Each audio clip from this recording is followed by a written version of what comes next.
Welcome to the Rainmaker Multiplier on Demand, a podcast for leading financial professionals, or rainmakers, and their teams that offer support for securing a successful future. From marketing help to staffing structure, listen and subscribe for actionable insights from advisors and skilled professionals alike.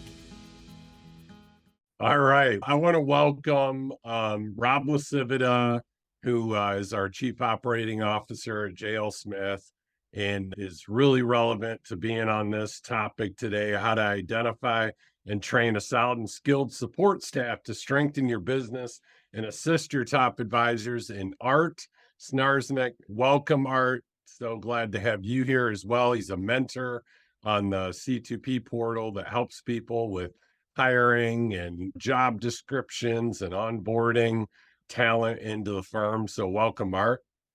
Thanks, guys. So today, this is a great topic. I was mentioning before we got started that we do a $100 million club, and we bring up the different members will bring up topics that we want to do a deep dive on. And ironically, we had our meeting yesterday, and it's a half-day meeting. And this was one of the topics. We only did a deep dive on two topics, and this was one of them that was pressing, and we went around and shared experiences. So it's really timely leading up to today's session. So yeah, today's 100 episodes. Yeah, the coffee break, which is pretty cool. So yeah, thanks for joining us, guys. Let me start out with like setting the stage a little bit of what we can talk about in regards to this topic. Art, in your experience, have you assisted people in primarily hiring more operational administrative support, or also advisors, people that come in and maybe are future advisors that maybe are also playing a operational or administrative support role? Yeah, the short answer is all of it. Okay. But without being silly, I have clients who actually are cleaning companies. So I've done this for janitors all the way up to executive directors of trade organizations and everything in between almost. I'm sure there's some things, but throughout businesses, I've hired from management to sales to administrative support or to even to just technical folks. But in financial planning, you have paraplanners, and then you have other support staff who are just data folks. So lots of different types of people we've hired for. So one of the reasons I ask, Art, so the question I'd love you to weigh in on is, no matter who you're hiring, financial services or not, whether they're a future advisor or not a future advisor, more just permanently an operations team member, what are some of the core components or success strategies in identifying and hiring and training those people, especially identification, though, I'd like you to weigh in on, because I think what we're going to also then after that talk a little bit about is the kind of pros and cons of hiring like a lifer that's going to do a lot of the support system function of the financial advisors versus someone that ultimately will develop into a financial advisor. But I'd love you to weigh in on, regardless of what direction we go in that regard, what are some of the core kind of attributes or success strategies around identifying the right fit for the firm? Jason, you have 17 questions in there for me, but I'm excited because I like this stuff. Warm everybody's mind up, getting There you all go. going all different directions. Well, to stay in line with C2P's hiring program, that it's always clarity up front, and then attract the right people, and then select the right people. Those are the three buckets that I like to look at in hiring. And clarity up front means getting clear about the role. What do you need? What do you need for your firm? So a support person for your firm is going to be different than someone else's practice. To define what are those key responsibilities, because that will help us get clear of those personal traits, attributes, skills that we need in order to get those things accomplished. So start with the job, get clear about that, and then let's get clear about the human that's going to do that job. And then from there, we can ask the right questions, write the correct job ad that attracts those people. It also helps us get clear about, am I talking to the right person, or am I being fooled in this interview? If you're not clear up front, you'll do what lots of people do, and that's write a job ad and then not know what I'm looking for. I just want to feel it out in an interview and hope that I connect with this person and get the right vibe. So of course I use assessment tools to uncover other things about that. But getting clear up front helps us stay clear. Just a quick story about that, if I can, is it's about the Secret Service, and they study counterfeit bills to make sure that counterfeits don't come through. And they don't study all the ways that you can counterfeit a bill. They study the $100 bill so intensely that they know immediately when a counterfeit comes across their desk.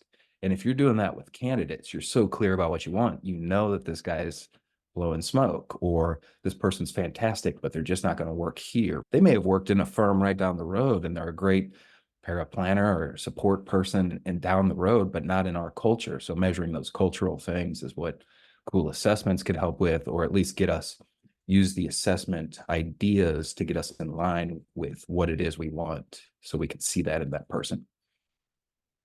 How about you, Rob? What's your take? Same kind of Yeah, question. similar thing. And Art, I appreciate the work that you've done with us, right? So it's when we're looking to hire somebody, we think we know what we need, right? But when you're working with someone like Art, he really asks a lot of great probing questions and perhaps triggers some thought that you haven't perhaps maybe even thought about, right? Regarding the company, how you want to market yourself, right? If you're putting a job ad out there, it is an advertisement for your company, right? You really want to sell yourself, your services, and why this is such a great opportunity for them.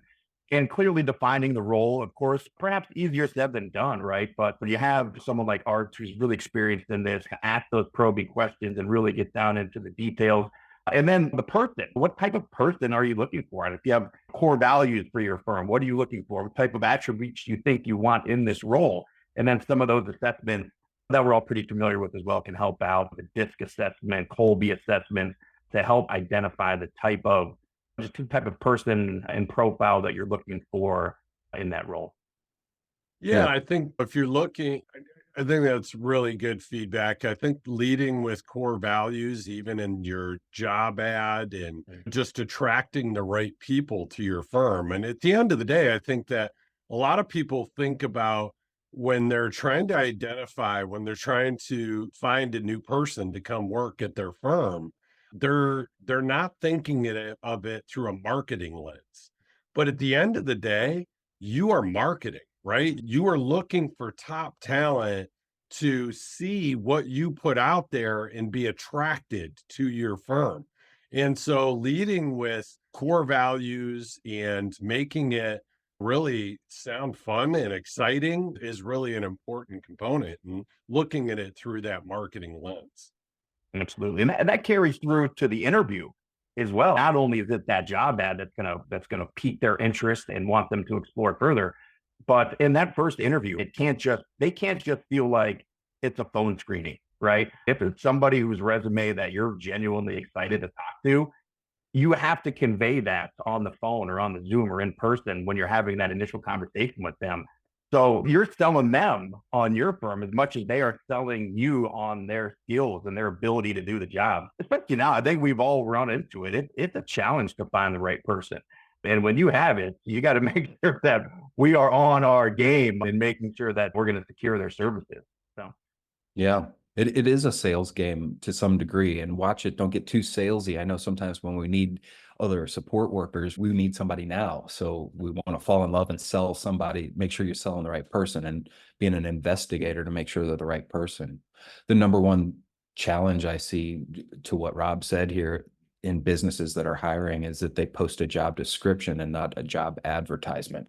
So the description helps us get clear about what the role is, but then we need to sell the sizzle. Are you looking for a place like XYZ? Are you looking for this kind of culture? Well, then you're going to love it here because XYZ. So sell the sizzle of those things, and not just you're going to work here for this many hours and make this much money and do these tasks. I think that transparency up front of like how you operate and what your culture looks like. So there's a component of marketing and advertising and making it sexy and fun and exciting to make them want to come join you. But also, as you're taking them through the process, a level of transparency of what your culture is and what it's all about. Like, we are a high performance culture. We work a lot of hours, right? We set those expectations up front.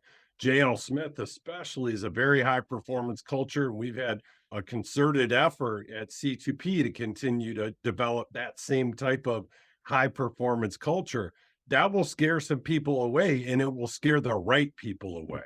And the other thing is we are constantly evolving. Like we are, and listen, it is top down. I'm the CEO of the company and I'm evolving things rapidly. And so if that culture is something that is going to throw people off, if too much change and too much evolution is just not going to be their comfort, then you let them know up front so you don't end up matchmaking the wrong fit. I think that's really important. A good example, I'll tell you a quick story. One of my most valuable team members who just turned his camera on, Matt Seitz. Matt, I'm about to share a little story about when I hired Matt.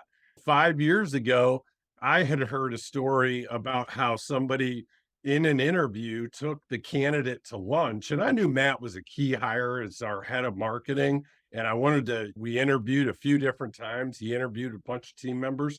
And I had heard about how you take somebody to a restaurant and you go beforehand and you tell the waiter to mess up their order like hardcore, bring them the wrong drink, bring them the wrong food, like just give them horrible service and see how they react to that server and how they treat that server when the server is just like bumbling through making all these mistakes.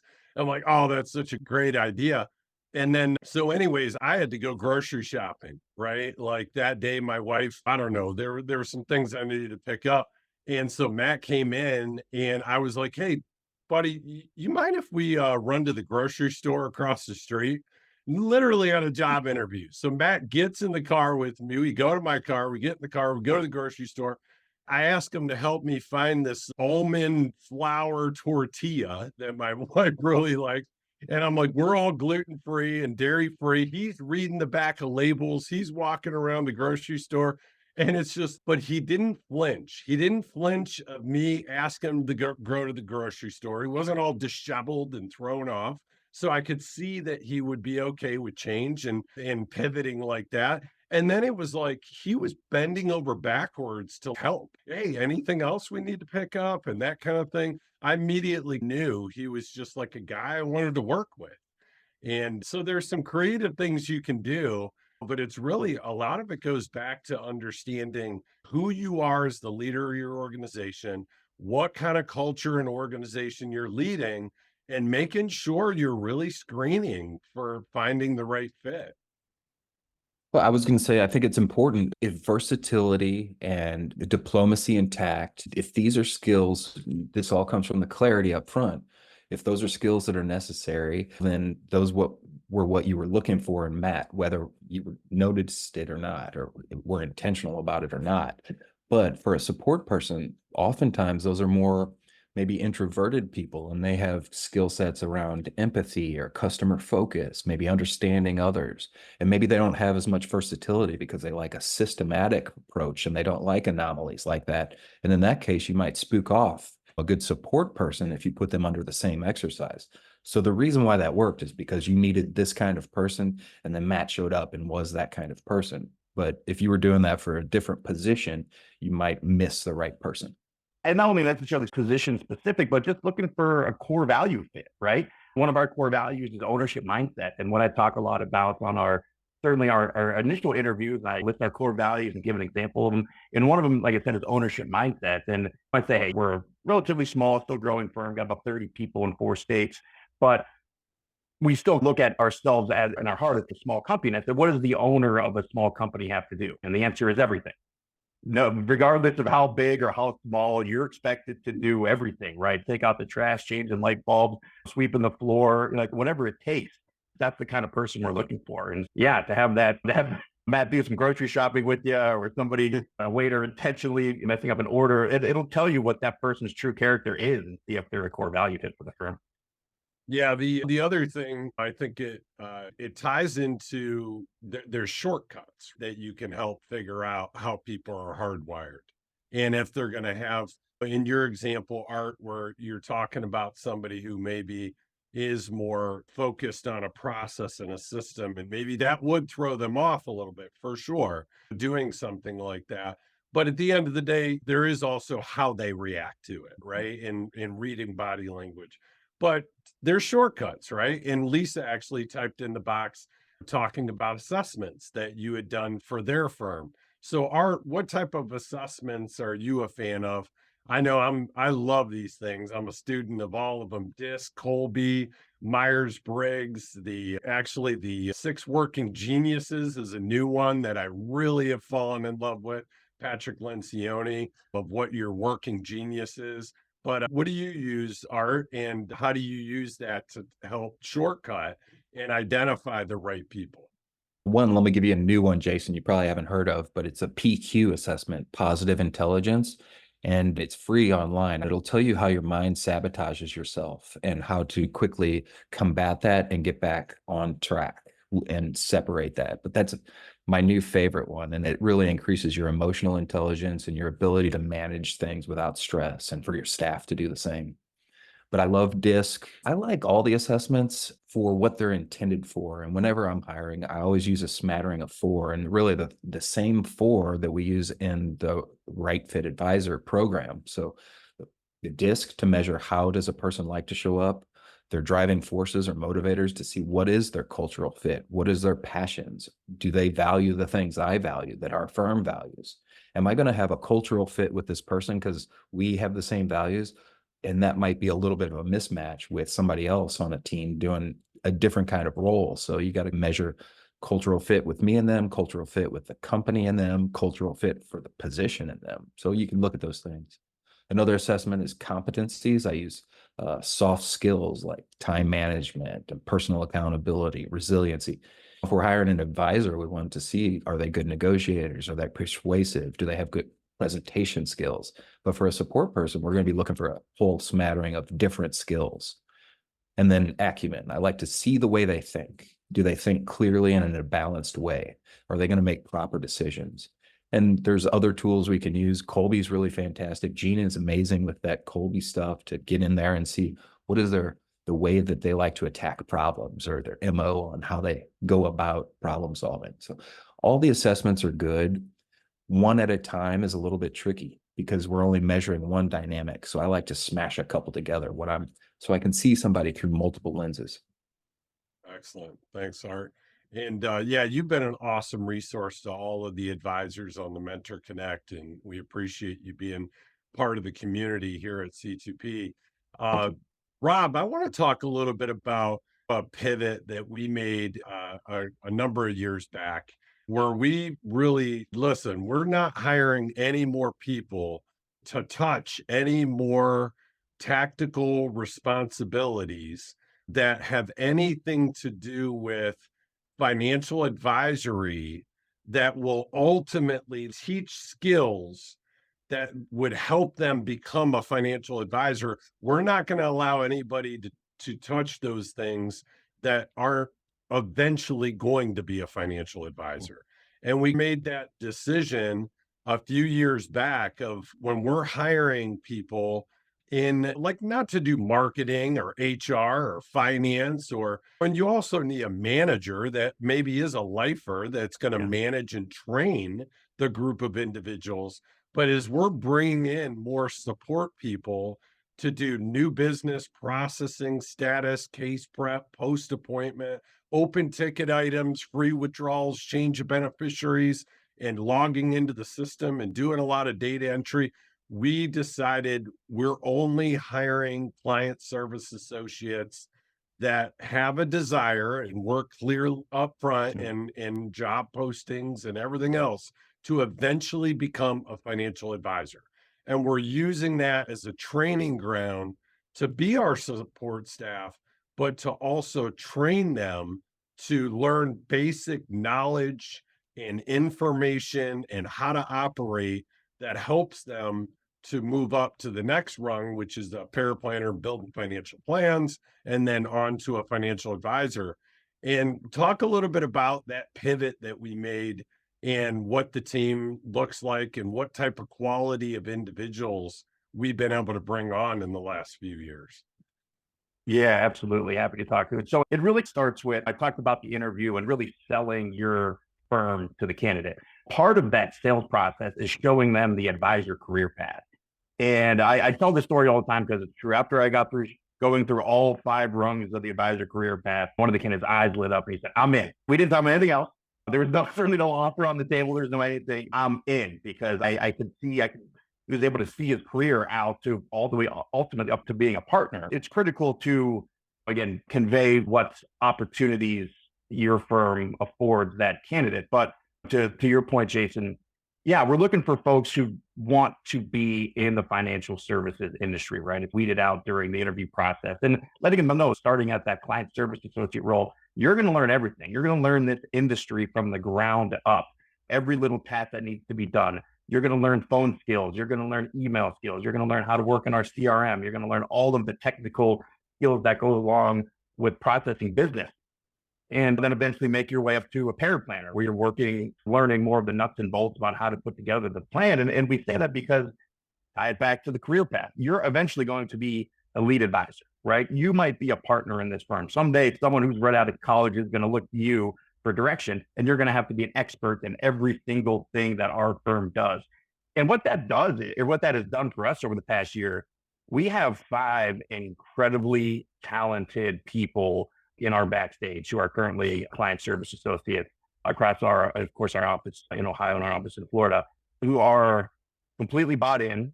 They will do everything big, little, and in between that we need them to do because they see the opportunity in front of them. They see the why. They're able to connect what they're doing today to what they're ultimately going to be doing as an advisor. So it's really helped us attract the right person with a great attitude, great work ethic to get the job done that we needed to do.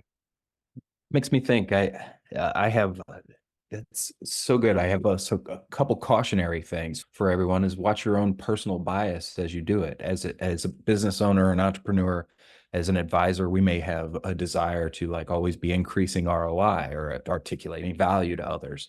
And maybe that's not as necessary for someone in a support role, right? They're not out for the bonus. They're out to serve clients because they love helping the community or whatever it is. They just have a different set of motivators. So don't watch your own personal bias. This person may not be just like me, but they're well suited for the role and they'll complement me and round me out. The other cautionary thing, Jason, you brought it up earlier, was I wanted to hit on it, is the lifers versus that grow into a position. So I always encourage people to just hire for the position you need, whatever I need for 6, 18 months. What do I need now?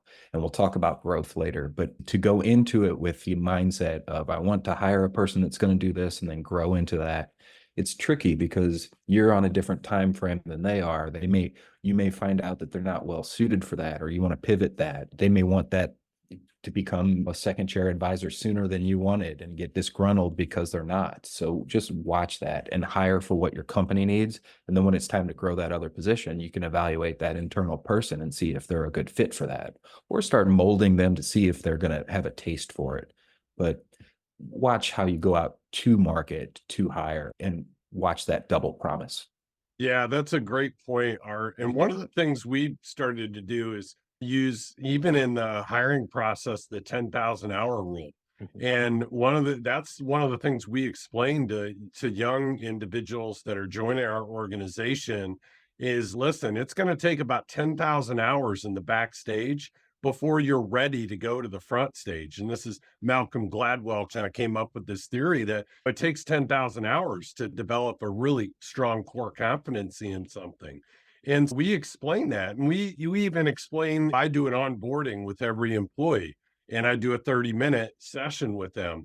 And I reiterate it that, listen, the ball's in your court. It's in your hands of how fast you want to progress in this industry.